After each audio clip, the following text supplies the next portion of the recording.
Hey guys, and welcome back to the channel. So we need to talk about the Kjarr Decay longsword.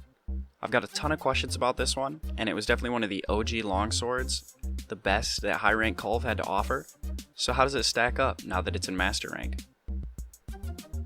So first of all, we want to compare this to two other options, which is a raw longsword and a dragon longsword. For this we'll be using both Safi, as Brachy's about the same as Safi with purple, so I'm not going to worry about it. For the test, I compared one Helmbreaker and one full red gauge spirit combo from each longsword on Rathian's head.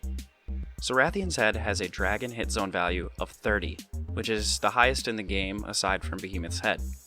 For the sake of equal testing, I made sure to eat for the same meal skills each time, and I used a mod to keep Rathian's health and size equal across all 4 tests in order to ensure that there were no variations. So first up, we're going to be taking a look at the Kjarr Decay. We're going to be running 2 sets for this guy, since custom upgrades are a thing for Kjarr weapons. Both sets will be identical, but the first will run all attack customs, and the second will run all elemental customs. The first test that we're going to be doing for the comparison is going to be the Helm Splitter. So up first is the all attack, and as you can see, we're hitting 186 per tick on the Helmbreaker during an enrage. Now this isn't bad, and if we look at the elemental custom upgrade, we see that it's nearly the same, hitting 185 per tick. Up next is Safi's Drakblade. The set here is going to be nearly the same, we just gain an extra level 2 slot. We go for 2x sharpness 5 to get the purple sharpness, which does boost our elemental modifier. Now, in looking at this, we can see that the true raw is a little bit higher, and the element is far lower than Decay's. So the agitated Helmbreaker hits for, that's right, 191 per tick. This is due to it having higher raw, and the Helm Splitter has a low elemental modifier, which means that raw is going to beat it out on that. The last longsword we're going to be testing is the raw/blast Shatterblade. This set can drop dragon attack in order to gain max attack boost and comes in at a commanding 848.46 EFR. So this guy, on an enraged Rathian, hits for 196 per tick. Yes, you saw that correctly, 196. It absolutely slaughters both dragon element longswords on Rathian's head.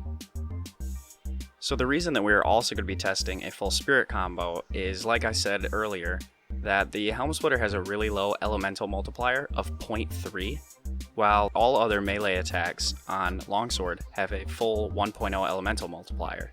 And this is going to be where most of your damage come from. So let's take a look at full spirit combos at maximum gauge in order to test this. In order to make sure that all of these tests hit for exactly the same, I'm using a mod that keeps it in the red longsword gauge at all times in order to make sure that there are no variations in our data at all. For Kjarr, we hit for a total of 1,354 on a full spirit combo.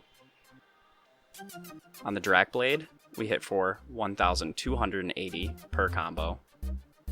And for Shatterblade, we hit for 1,268 per spirit combo. So what does all of this really mean?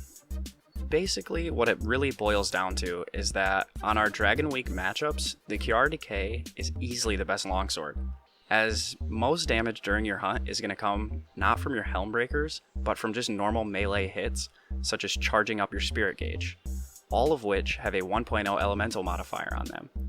So in hunts where your dragon hit zone value is really low, I would then recommend bringing a blast longsword instead, such as Safi or Raging Brachydios, as raw is really prioritized over dragon on Dragon Week monsters.